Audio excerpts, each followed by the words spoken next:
Now, as the ICC T20 World Cup inches closer, the West Indies is set to have available two of their key players who will return from injury ahead of the tournament. Head of the medical panel at Cricket West Indies, Dr. Donovan Bennett, has confirmed that fast bowlers Shemar and Alzarri Joseph should be back fit ahead of next month's ICC T20 World Cup. Shemar has been sidelined with a shoulder injury since the conclusion of the Caribbean Premier League in September, while Alzarri has been suffering from a lower back injury. Speaking on the Mason and Guest show on Tuesday night, Bennett gave an update on the two. The latest that I saw on Shemar is that he's fit and ready to go. I saw some stats a couple of days ago when he was going through his bowling protocols and he was bowling pretty fast. He was in the 140s without any discomfort at all. So he's ready to go. Alzarri, I'm not sure as to where he is exactly today, but I know that he's been going through his return to play protocol and that so far he has been hitting all the targets that are required.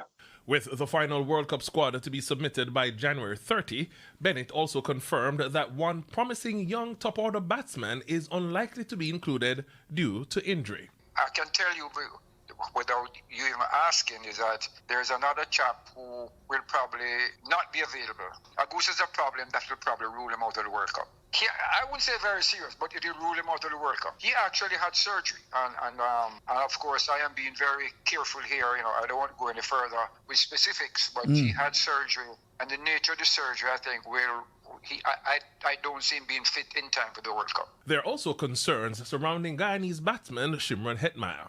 However, Bennett says the majority of players are well enough to be selected. I think there's a slight problem with one or two players, but that is what you would expect from any team. I mean, people who are active playing cricket, they're going to have niggles from time to time, but not the sort of injuries that would preclude them from being selected, for a World Cup. The West Indies will play in Group C at the World Cup and will open their campaign on February 7 against Bangladesh. Garfield Jones reporting for TVJ Sports.